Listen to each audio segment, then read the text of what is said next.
This is exactly why I didn't use the traditional Western saddle for his first saddling.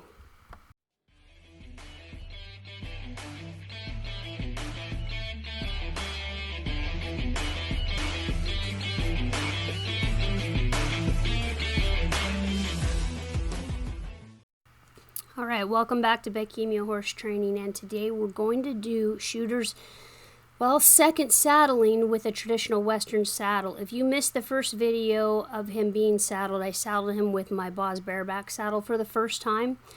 Now, I want to show you guys here kind of how I hold my lunge line as I prepare him, and how I, just get it thrown up there. And the first thing I do is I let him see it, lots of petting. I've already done most of his groundwork.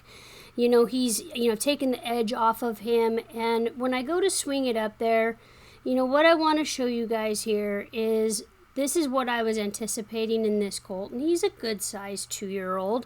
But let's pause and slow down what's going on right here.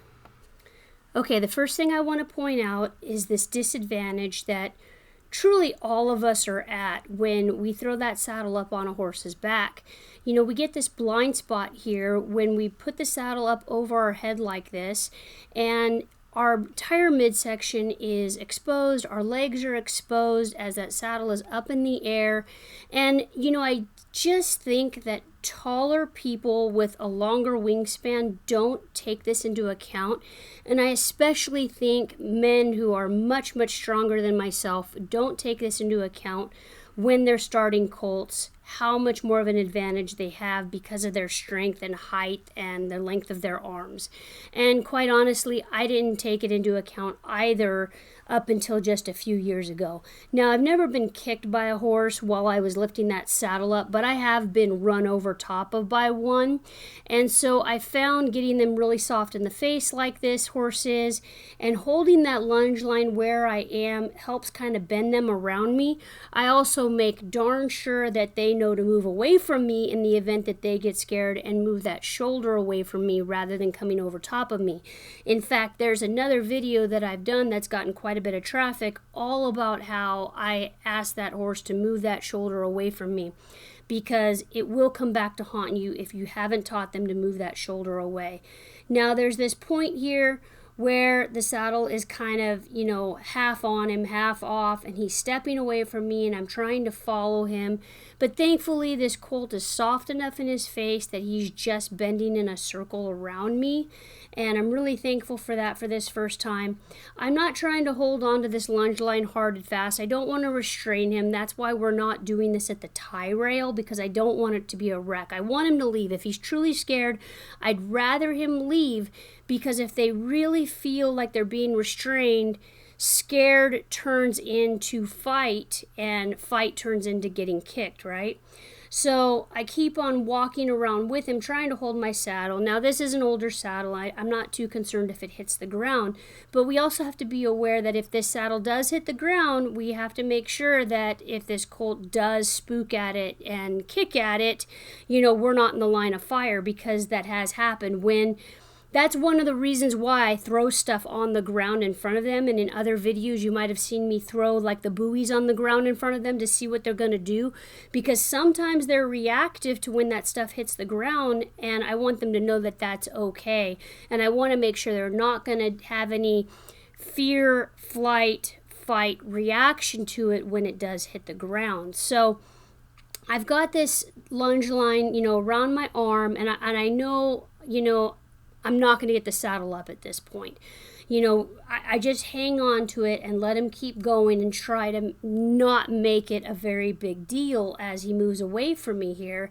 But one thing that I want to show you here as he moves away is where I've got that lunge line around my arm. It slides out of my arm right into my hand, and I'm able to keep a hold onto him, okay? And so that's kind of my last resort, my lifeline there, to be able to kind of hang on to this horse and try to salvage the situation when this happens.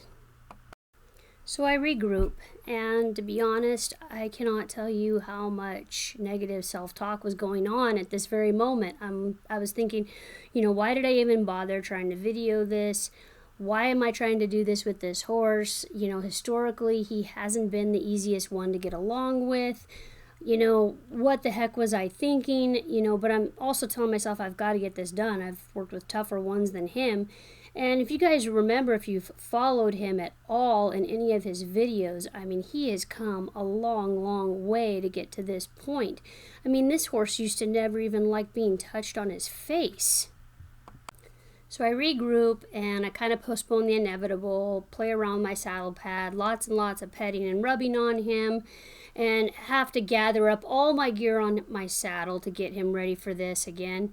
And, you know, keep on petting and rubbing on him. For a moment, I feel like he's stiffening in his body, so I kind of wait to throw it up there. You know, again, pet and rub, make sure I've got my lunge line in the right place on my arm. Backing him up always helps him a lot. We can go more into that later. But this time I throw it up there, he grabs his butt a little bit, just barely takes a step forward, and he's good. And I'm like, ta-da! I felt like I did a magic trick there. You know, I ask him to take a few steps back. That helps kind of down-regulate him a little bit. Anytime I can change, you know, the direction his brain is going by taking him a step backward, getting him to lower his head a little bit, the better. Lots of rubbing and petting on him. And I start to prepare to take it off of him. Now, when I take it off of him, I want his feet to be still. Ideally, I want him to be standing still when I take it off because that's where he gets the release, right? If he were moving when the saddle came off of him, you know, he'd be getting the release or the relief or the reward when he's in motion. So I want him to stand as still as possible, and you'll notice in most other videos the horse gets the reward or the relief when they're being still. So stillness is the key, to quote Ryan Holiday. Now I go ahead and throw it back up there again. This is the second time. I keep on working all around him. I hug and pet and rub all over him. You know, all of this My Pretty Pony stuff is going to improve our relationship, taking my time. It's been pointed out to me in other videos and in conversations with a friend to give him lots and lots of time before I do the next thing with him, before I ask the next maneuver, the next command, the next movement.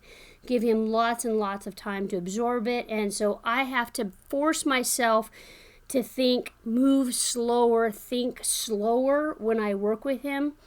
It just takes a lot of that pressure off of him, and he tends to like not being put under a lot of pressure.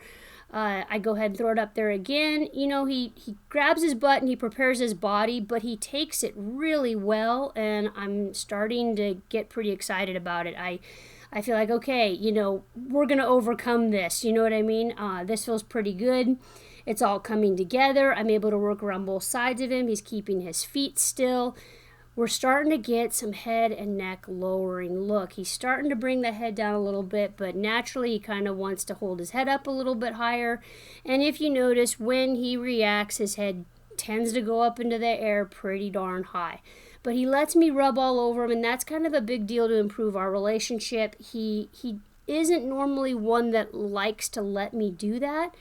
And here's where I really tell myself to just kind of wait, and we get some licking and chewing here, and that's super, super cool. So far, this horse has told us in 3 different ways that he's okay with what's going on.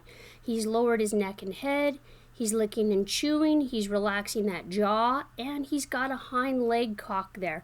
He's super relaxed. He's told us he's okay with everything that's going on, and we're safe to move on to the next step in this, which is going to be putting that saddle on and off from the other side.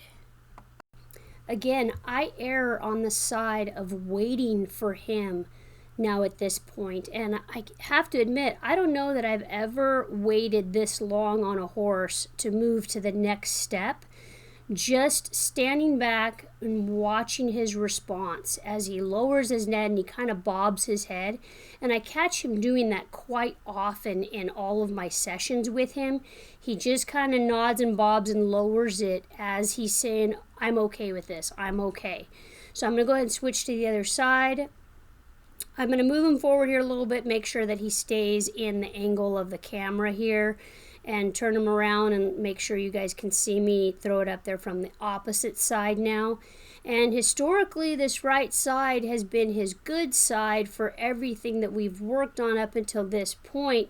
But he does have a little bit of, I don't know, caution when I go to throw it up. He backs up a couple of steps here. I wait a little bit. I show it to him again, make sure that he sees what's coming. And of course, I've thrown that saddle pad up there, a bunch of times now, so he's pretty used to that. It's the bulk of this saddle and, the sound it makes and the banging and all of the parts and pieces that, he's having a little bit of resistance or, precaution with. Again, I just take my time.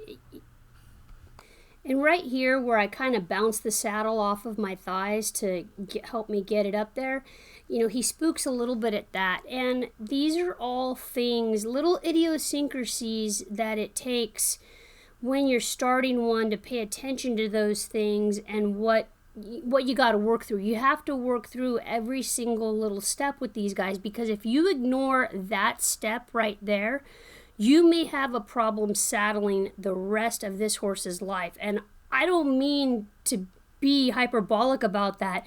It really is true. If you guys skip something or miss something in the start, you could essentially, I hate to say screw that horse up for the rest of his life, but when you skip over or miss little signs like this is why, people have problems later on in that horse's training, because if you don't work through them and address them right when it happens, you're just setting yourself up for long-term failure and resistance. That's really what it amounts to, and that's why colt starting is so important. And the person that does it has to really know what they're doing when they're throwing this stuff up there, because if he truly had a problem and let's say, for example, that was his problem on this right side, he just couldn't handle me with that bounce right there, we'd spend the rest of this session bouncing that saddle off my legs in order to throw it up there on his back. And that would be the entire session. Fortunately for me and for this colt, we work through it, and look at how much he wants to lower that neck and head. He looks back at all the equipment. He's not scared by it, but again, I stand back and I take my time, and when I step out of his space, he really goes long and low in that neck, gets some really good endorphins. He down-regulates himself. And that's really cool to me, that this colt is learning how to find a relaxed space, something that helps him keep his mind calm when he's under pressure, because all of this is pressure to the horse.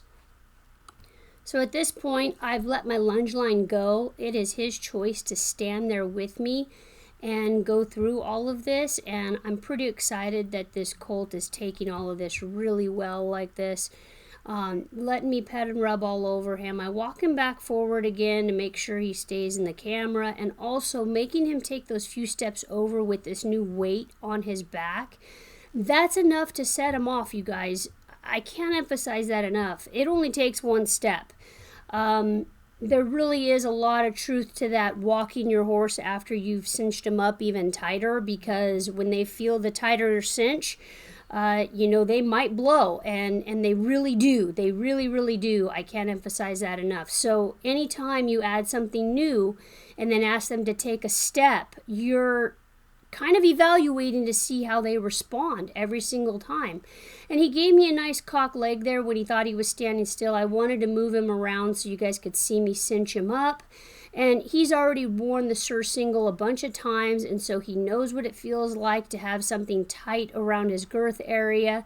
But getting used to all of the strapping, all of the, flapping sounds that the latigo makes, me reaching under his belly, going through the saddle, standing still for all of this. Again, if he were to move while I was doing all of this, we would address the movement at this point, because you have to address every single tiny little problem or resistance or fear that he has at the very moment that he has it. You can't go back, or you can't say, oh, I'll go back and fix that later, because sometimes later gets you in trouble. Sometimes later gets you bucked off. Sometimes later gets you kicked in the head, okay? So the whole reaching around his chest to put the breast collar on, he hadn't experienced that before. That's one of the reasons why I do so much hugging and rubbing all over their neck, is that feel of that breast collar around him, to tie onto the saddle. That's all part of, the accessories of getting tacked up. And just, again, rubbing him all over. And now I'm just going to hand walk him around a little bit and kind of pay attention to what he does when he takes those first few steps being cinched up in this saddle. And I want you guys to really pay attention to him and pay attention to your own horses as you try this at home, because how they respond in these situations is truly their response to everything throughout their entire life. Whether it's the first time with the saddle, or the first time with the buoys, or the first time with a rider, first time riding out, all the first times. So ideally, we want this to go as quiet and smoothly as possible, and very little reactiveness, just go through the motions. The biggest thing that I wanted to overcome today was that first saddling, that first throwing the saddle up on his back. And that was most important to me. Now this, working through wearing the saddle and being lunged around at a trot, I didn't even pick him up in a lope. All I did was work him around at a trot in the round pen on the lunge line, really light, no pressure, and just kind of go through the motions of the stuff that he already knew. I didn't ask him to do anything different from what he already knew. So that was what was so important to me. There's going to be lots and lots of opportunities to make him go faster. There'll be opportunities to make him change direction back and forth and pick up correct leads. But for right now, I just want him to have this nice, light first experience of wearing the saddle and, just kind of starting to go to work and think about it. Right here, I stop him and I cinch him up a little bit tighter to secure the saddle, and then I'll send him around again. Now, the pivot lost me a few times while doing this. I apologize for that, and so I have, taken those clips out where the pivot, kind of sat there and videoed my pickup for a little while. But I go ahead and send him out again, really light. I'm not trying to work him into the ground. I'm not trying to run him around as fast as I can make him run. Just have this really good first experience wearing the tack. Like I said, we're going to have lots and lots of opportunities to wear this, and so I want to make them all as good and positive as I possibly can. I go ahead and stop him here. I'm going to pull off of his tack here in the round pen for the first time. Normally I'd walk the horse over to the tie rail and pull my equipment off at the tie rail, but I really want to keep it all very low pressure.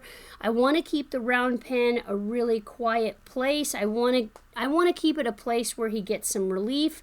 I stand back and I allow opportunity for him to rest and relax and down-regulate himself. When he goes long and low like that on his own, he kind of gives himself a bunch of good endorphins. He kind of gives himself a hit of dopamine there for a second. He makes himself feel better. I pet and rub on him, kind of hang on him a little bit, give him a little hug, and then I start pulling all the tack off of him. This is where he's going to get the relief. This is where he's going to get the release of pressure right here in the round pen. I'm trying to make this round pen a good place for him because this is his classroom. We want to make the classroom a happy place, right? So when I pull all the stuff off of him, breast collar first, back cinch first, and then I pull the front cinch off. I work my latigo up and he has to stand there for all of that. And I'm going to pull it all off of him on this right side and set it down. I try really hard to unsaddle and saddle my horses from both sides to get them used to both sides of their body being worked on. I never know what sort of problem somebody's going to have in the future that has to work with that horse, or what sort of problem or disability I may have in the future when it comes to riding this horse. So I always try to work on both sides as much as I can, rub and pet him all over. I ask him to take a step back, move the feet just a little bit now that he doesn't have the saddle on anymore. Give him a good dopamine and release of pressure. He gets to check out the saddle again, and I'm going to call it quits right there. Thanks for watching. I sure hope this helped you, and have a great day.